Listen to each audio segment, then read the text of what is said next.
3 సార్లు business fail అయినవాడు ఈరోజు అదే గ్రామంలో సక్సెస్ఫుల్ ఆంట్రప్రెన్యూర్ అయ్యాడు. అతను ఏమి మార్చాడు తెలుసా? గోదావరి పక్కన ఉన్న ఒక చిన్న గ్రామంలో కార్తిక్ అనే యువకుడుండేవాడు. పేద కుటుంబం, కాని పెద్ద కలలు. ఒకరోజు నా స్వంత బిజినెస్ ఉండాలి అనేది అతని డ్రీమ్. మొదటి ప్రయత్నం, ఒక చిన్న జనరల్ స్టోర్ పెట్టాడు. ప్లానింగ్ లేకుండా, మార్కెట్ అర్థం చేసుకోకుండా.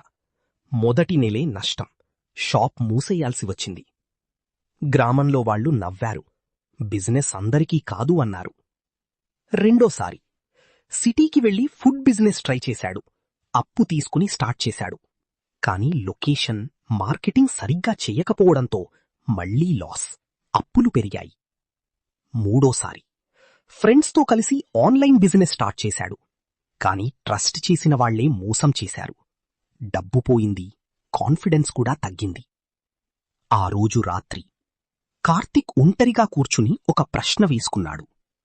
నాకు లక్ లేదు, లేక నేనే తప్పు చేస్తున్నానా? ఆ ప్రశ్నే అతని జీవితాన్ని మార్చింది. రోజునుంచి అతను బిజినెస్ ని సీరియస్ గా తీసుకున్నాడు. మార్కెట్ ఎలా పనిచేస్తుందో నేర్చుకున్నాడు. కస్టమర్స్ కి ఏం కావాలో అర్థం చేసుకున్నాడు. Digital marketing, social media promotions నేర్చుకున్నాడు. చిన్నగా స్టార్ట్ చేసి స్లోలీ గ్రో అవ్వాలని డిసైడ్ అయ్యాడు. రోజుకు 12-14 గంటలు పనిచేశాడు. ఫెయిల్యూర్స్ ని బ్లేమ్ చెయ్యకుండా లెసన్స్ గా తీసుకున్నాడు. 3 నెలలు, 6 నెలలు ఎవ్వరూ చూడని సమయంలో గ్రౌండ్ వర్క్ చేసుకున్నాడు. ఈసారి ఒక స్మార్ట్ ఐడియాతో వచ్చాడు. గ్రామంలో లోకల్ ప్రాడక్ట్స్ ని ఆన్లైన్లో ప్రమోట్ చేయడం స్టార్ట్ చేశాడు. వాట్సాప్, ఇన్స్టాగ్రామ్ ద్వారా కస్టమర్స్ కి కనెక్ట్ అయ్యాడు. క్వాలిటీ అండ్ ట్రస్ట్ మీద ఫోకస్ పెట్టాడు. రోజుకో ఆర్డర్, రోజుకో కస్టమర్.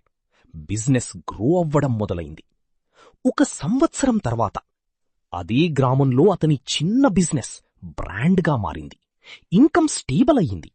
ఇతరులకు కూడా జాబ్స్ ఇవ్వడం మొదలుపెట్టాడు.